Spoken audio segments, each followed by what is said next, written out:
Sedikit menanggapi cerita dari seorang kakak ipar dan kakak kandung berseliweran di pertiktokan Indonesia, yang mana ceritanya ada sebuah akun yang bernama Casper, akun yang bernama Casper 168 yang telah melakukan bunuh diri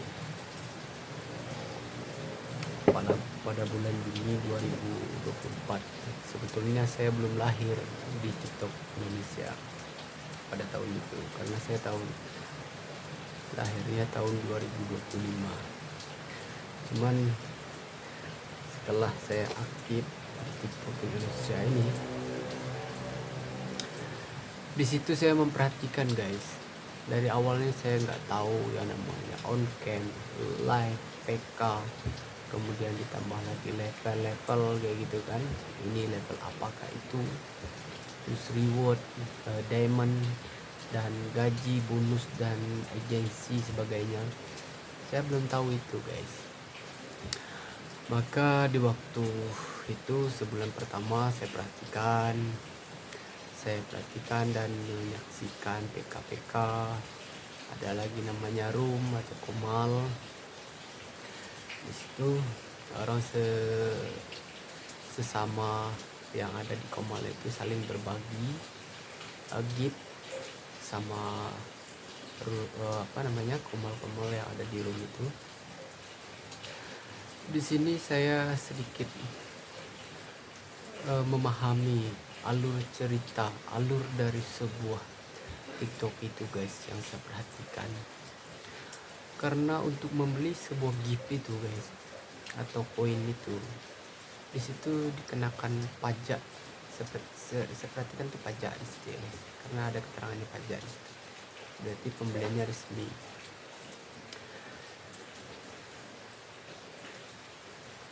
Artinya resmi, produknya itu telah didaftarkan. Bisa jadi karena saya tidak mengetahui kan secara spesifik dan regulasinya seperti apa. Kalau udah mencantumkan hal seperti itu, berarti kan produknya ini sudah didaftarkan. Itu seharusnya. Kembali ke isu atau cerita yang berseliweran di pertiktokan ini, yaitu salah pergaulan katanya kan,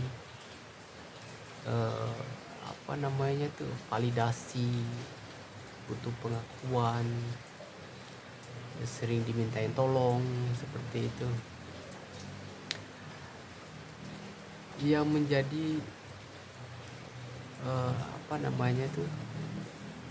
poin dari saya, yaitu di TikTok ini saya perhatikan,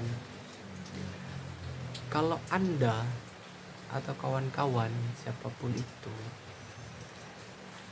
jangan mau yang namanya berkah barokah, orang baik, terima kasih, orang baik, seperti itu boleh diposisikan kepada orang-orang yang benar mempunyai kapasitas di situ. Artinya orang itu memang kelebihan uang, ada uang receh. Uang receh artinya bukan uang yang masuk ke dalam kebutuhan usahanya kah, kebutuhan pribadinya kah, gitu. Jadi memang uang yang sekiranya itu tidak mengganggu kestabilitasan usahanya, personal pribadinya, dan kebutuhan rumah tangganya, itu boleh dibilang terima kasih orang baik, berkabar kah. Itu saya rasa di posisinya, ya, di tempatnya memang itu bagus gitu kan. Cuman ada yang poin yang saya tangkap lagi, yaitu akun-akun yang mengatasnamakan produknya atau produknya atau usahanya gitu. Nah, saya menangkap juga di situ. Kenapa akun ini mengatasnamakan perusahaannya? Kenapa akun ini mengatasnamakan produknya? Saya ingat waktu itu guys, ada namanya positioning produk kayak gitu. Jadi ketika orang melihat itu, orang langsung ingat, oh iya, seperti itu. Saya mengenal produk ini, saya mengenal perusahaan ini dari sini, begitu. Nah, itu poin yang lazim.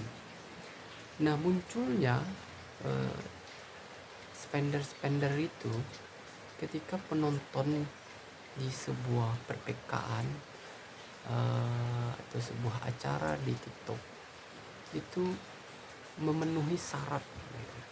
Jadi orang yang mau nge-gift besar-besar ini, spender yang mengatasnamakan akunnya ini atas nama produknya atau perusahaannya, itu dia memperhatikan ada poin-poin syarat-syarat atau standar yang diterapkannya, seperti penontonnya melebihi dari 100.000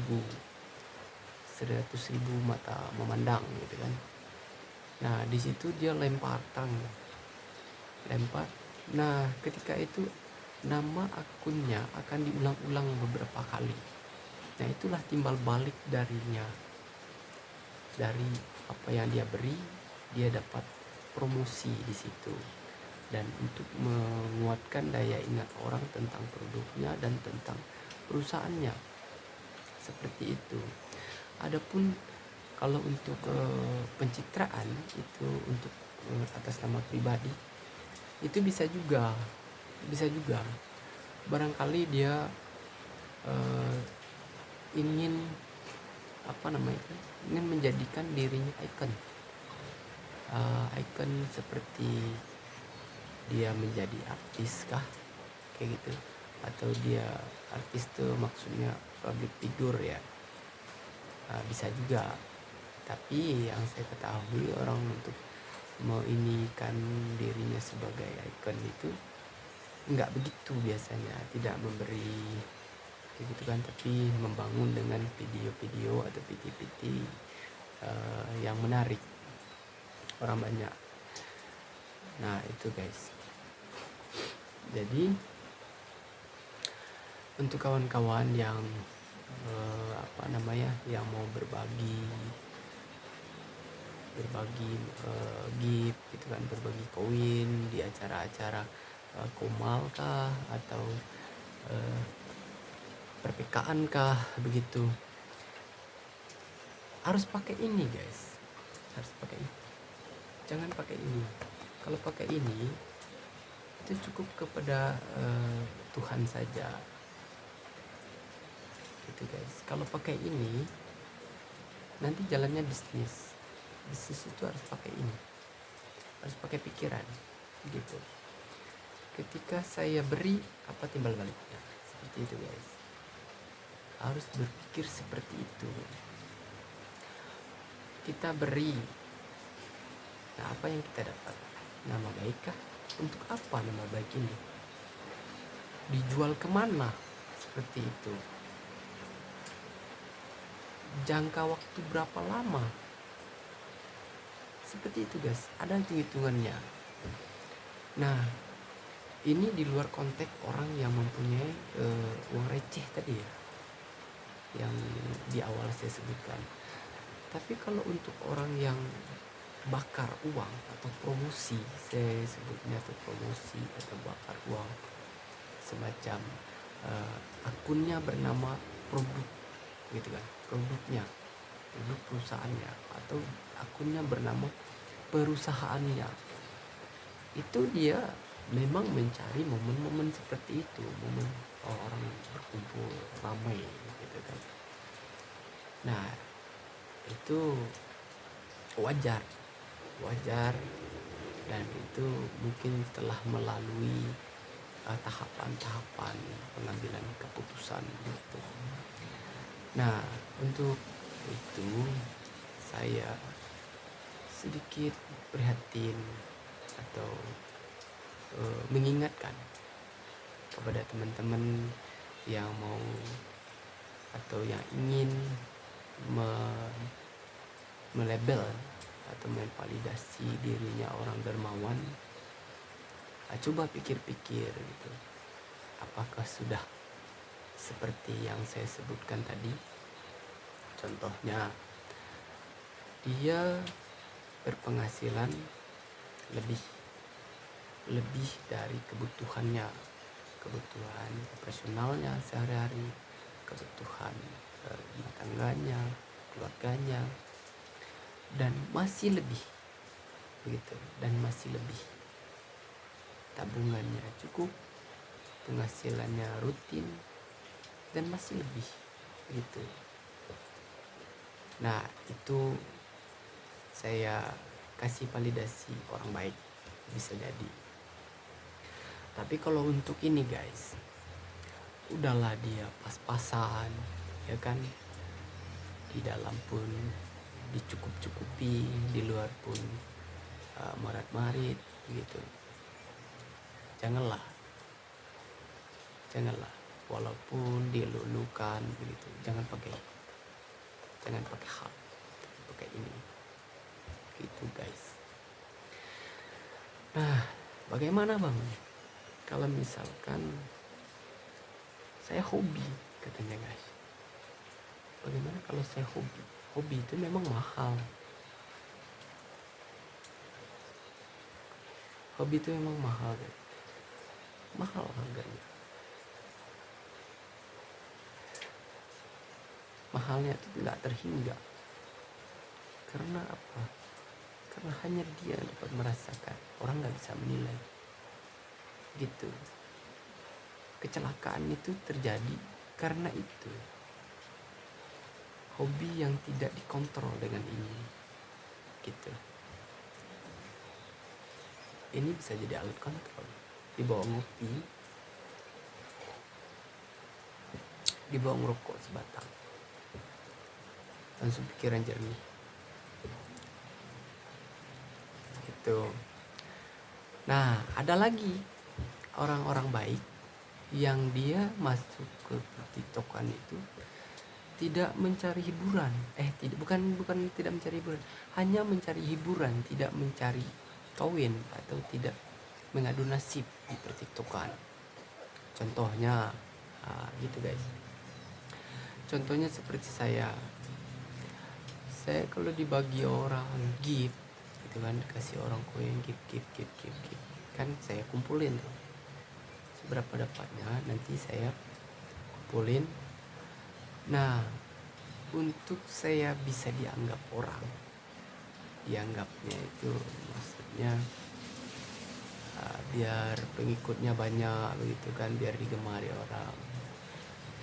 Nah, diamond yang terkumpul tadi itu saya tukar ke koin, dan saya bagikan lagi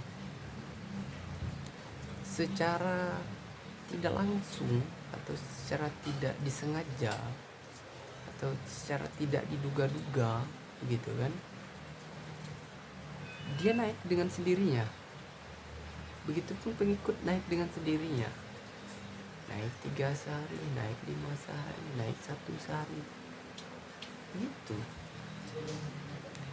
Jadi saya berprinsipnya begini, dapatnya di sini, habisnya di sini, gak dibawa ke hati, kayak gitu. Poinnya apa? Poinnya saya dapat hiburan, dapat pengetahuan, dapat teman yang cakupannya lebih luas. Teman seperti apa?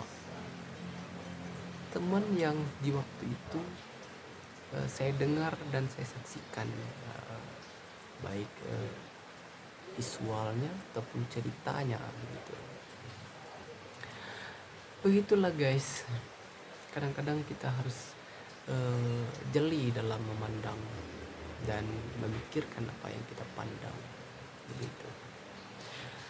Oke, itu saja mungkin yang dapat saya respon atau tanggapi dari kasus yang telah terjadi pada 2024 silam, pelajaran yang patut saya ambil, berhati-hati dan pergunakan ini ketika berbicara bisnis. Pergunakanlah ini ketika berbicara bisnis. Tapi berbicara tentang keyakinan, pergunakanlah ini. Yakin kemana? Kalau saya yakinnya ke Tuhan, pergunakan ini sungguh-sungguh. Tapi kalau berbicara bisnis, saya pergunakan ini. Ada metode untuk merumuskannya, untuk mengambil keputusan gitu.